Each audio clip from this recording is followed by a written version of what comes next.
ಪೂಜ್ಯರು ಕಳೆದ 3 ದಿನಗಳಿಂದ ನಮ್ಮ ಮಧ್ಯೆ ಇದ್ದು ನಮಗೆ ಮಾರ್ಗದರ್ಶನ ಮಾಡಿ ನಮಗೆ ಆಶೀರ್ವಾದ ಮಾಡಿರ್ತಕ್ಕಂಥ ಭಾಳ ದೂರದಿಂದ ಗೀತಾಶ್ರಮ ಮಥುರದಿಂದ ಆಗಮಿಸಿದಂಥ ಪರಮ ಪೂಜ್ಯ ಶ್ರೀ ಶ್ರೀ ಅವಶೇಷಾನಂದ ಮಹಾರಾಜರಿಂದ ಆಶೀರ್ವಾದ ವಚನ.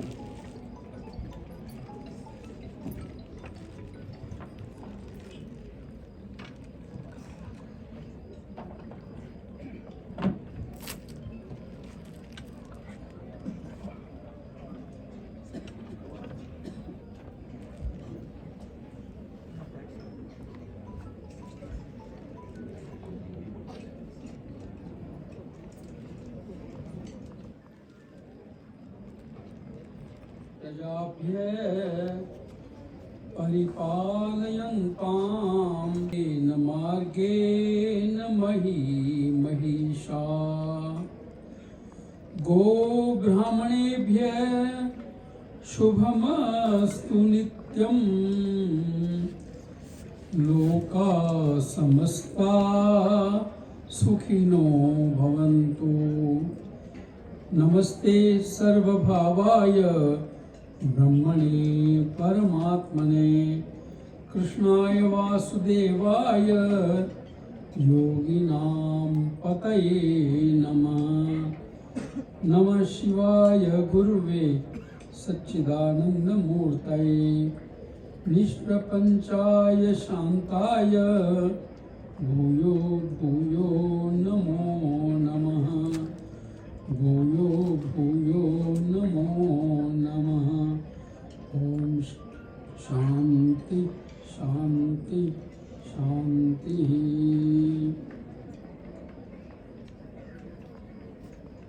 मंच पर विराजमान परम पूज्य परम आदरणीय श्री रामकृष्ण मिशन विवेकानंद मठ बेंगलोर के परमाध्यक्ष श्री स्वामी निर्भयानंद जी महाराज और मेरे दाईं ओर विराजमान श्री वसवराज जी पाटिल जी, जो इतने बड़े कार्यक्रम की मूल में और जिनके हृदय के उद्गार इस कार्यक्रम के रूप में आप और हमने सभी ने देखे, और जिस महापुरुष के सहस्त्र चंद्र दर्शन के उपलक्ष्य में हम सभी एकत्र हुए हैं, जिनके सम्मान के लिए 80 वर्ष से ऊपर की वय जिन्होंने पार की है, सहस्त्र बार चंद्र के दर्शन जो कर चुके। अभी मेरे पूर्व वक्ता श्री स्वामी जी महाराज ने कहा कि माननीय श्री के.एल. गोविंदाचार्य जी भारत के ही विचारक नहीं, अपितु समूल विश्व के अमूल्य निधि हैं। ऐसे विचारक हैं जो पूरे विश्व की चर्चा, पूरे विश्व को कैसे शांत रखा जाए, कैसे उन्नत रखा जाए, उसकी भावनाएं रखने वाले हैं, लोगों का कल्याण करने वाले हैं। और भारतीय संस्कृति की मूल अवधारणा सर्वे भवन्तु सुखिना सर्वे सन्तु निरामया से जो ओतप्रोत हैं, दूसरे का सदैव कल्याण करते आए हैं, उनके आज सहस्त्र चंद्र दर्शन के उपलक्ष्य में भगवान से मैं उनके दीर्घायुष होने की, उनके शतायु होने की, मैं भगवान से स्वस्थ शतायु होने की कामना करता हूँ।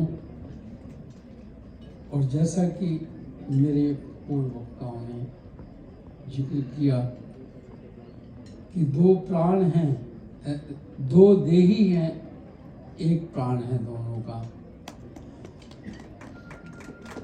एक आत्मा और 2 शरीर हैं। माननीय श्री बसवराज जी पाटिल, माननीय श्री के.एल. गोविंदाचार्य जी, और कहाँ इनकी अंडरस्टैंडिंग बनती है कहाँ क्या होता है किसी को नहीं पता चलता, लेकिन इन दोनों को पता चलता है। ये सब इन दोनों के अंदर की जो भावनाएं हैं, उदात्त भावनाएं, उनका संस्कार है, उनका एक परिष्कृत रूप है। और हमारे पूज्य गुरुदेव एक बात कहा करते थे कि उन रामायण जी का उदाहरण देते हुए कि ये सुसंस्कार जो है सुमति के संग से हैं। तुलसीदास जी ने जो रामायण जी में लिखा, सुमति कुमति सबके उर्रहणी, नाथ पुराण निगम अस कहाही, जहाँ सुमति तहाँ संपत्ति नाना, और जहाँ कुमति तहाँ विपत्ति निदाना। ये हमारे दोनों, मेरे दाएं और मेरे बाएं, सुमति के मूर्त रूप है। और आपके हृदय में दोनों भावनाएं आती हैं। जब आप कुछ काम करते हैं तो आपके अंदर दोनों भावनाएं, अच्छी भावना और बुरी भावना, सुमति कुमति, दोनों का ही आपके हृदय में वास हमेशा रहा है। लेकिन जहाँ सुमति पर आपके ऊपर होता है कि आप किसको चूज करते हैं। अगर आप सुमति को चूज करते हैं, जहाँ सुमति तहाँ संपत्ति नाना, और जहाँ कुमति तहाँ विपत्ति निदाना। Buy one get one free. सुमति का चयन करने वाले को जीवन में प्रसन्नताएं स्वतः प्राप्त होती हैं, प्रॉस्पेरिटी स्वतः प्राप्त होती है। और जो कुमति का चयन करते हैं, गलत सोसाइटी का चयन करते हैं, उनको प्रॉब्लम फ्री में मिलते हैं। Buy one get one free. कुमति में जाओगे तो निश्चित रूप से आप दर दर की ठोकरें खाओगे। और ये हमारे दोनों सुमति के मूर्त रूप हैं। आज माननीय श्री गोविंद जी के इस सहस्त्र चंद्र दर्शन के उपलक्ष्य में, और मैं तो भगवान से प्रार्थना करूंगा कि स्वस्थ शरीर, पहला सुख निरोगी पाया, इनका शरीर ठीक रहेगा तो निश्चित रूप से शतक को भी पार करेंगे। मैं इनके कल्याण की कामना करता हूँ। और निश्चित मानिए, जब मैं पहली बार इनको मिला तो मुझे नहीं लगता था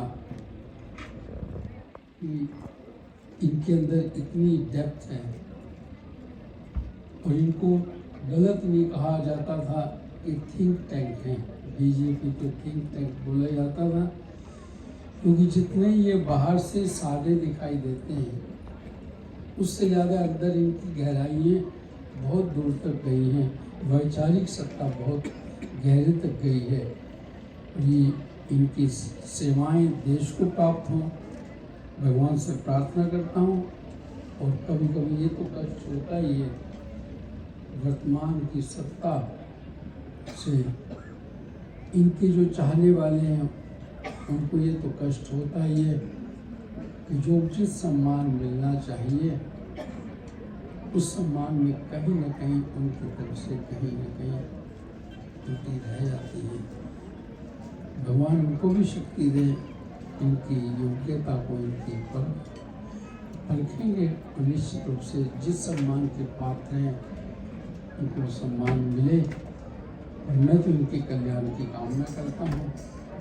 और आप लोग इतनी दूर से चल के आए हैं इस कार्यक्रम में भाग लेने के लिए, और निश्चित रूप से मैं तो ऐसा मानता हूँ कि जितना आपके पास समय है, अपने गृह कार्य के अलावा जो समय बचता है, जो धन शक्ति बचती है, जो समय की शक्ति बचती है, वो आपकी नहीं है, वो समाज की है। उसका सदुपयोग समाज में किया जाना चाहिए। और ये गोविंद जी स्वयं बोलते नहीं बल्कि ये करके बताते हैं पूरा जीवन जिन्होंने अपने समाज के लिए लगा दिया, देश के लिए लगा दिया, देश इनका सर्वोपरि गंतव्य है, तो मैं आपसे आग्रह करूँगा कि आप लोग धन्य हैं जो समय निकाल के आए हैं, और समय निकालने के साथ साथ आप अपने जीवन का सदुपयोग समाज की सेवा के लिए, देश की सेवा के लिए कर रहे हैं। समाज बचेगा, देश बचेगा तो आप और हम भी बचेंगे। इसलिए जहाँ धर्म की जो परिभाषा की उन्होंने, तो धर्म के परिभाषा करते करते उन्होंने ये भी कहा कि इसका रक्षण कैसे हो, उसका उपाय भी बताया कि धर्मो रक्षति रक्षिता, इसकी रक्षा करने से होगी। इस धर्म को सत्ता हम देंगे तब ये धर्म भी बचेगा। तो हमारी जो भावनाएं हैं, जो हमारा समय है, जब हम समाज को देंगे, धर्म को देंगे, तभी समाज भी बचेगा, धर्म भी बचेगा, देश भी बचेगा। तो जितना परिवार के लिए चाहिए उतने समय के बाद जो समय बचे वो समाज में दें, देश में दें। यही हमारे जीवन का उद्देश्य है, और इसी उद्देश्य को पूरा करने के लिए भगवान से प्रार्थना करूँगा आप सबों को शक्ति दें, और माननीय गोविंद जी को, देश को नई दिशा देने की ऐसी शक्ति दे ताकि इस देश को इनके विचारों से लाभान्वित होने का मौका मिले। इन्हीं शब्दों के साथ अपनी वाणी को ಧನ್ಯವಾದ ಪೂಜ್ಯರಿಗೆ. ಈಗ ಕೊನೆಯದಾಗಿ ಶ್ರೀ ಕೆ ಎನ್ ಗೋವಿಂದಾಚಾರ್ಯ ಅವರು ಅವರ ಮೌಲ್ಯವನ್ನು ತಮ್ಮೆದುರು ಇಡ್ತಾ ಇದ್ದಾರೆ. ಆದರಣೀಯ ಕೆ ಎನ್ ಗೋವಿಂದಾಚಾರ್ಯ.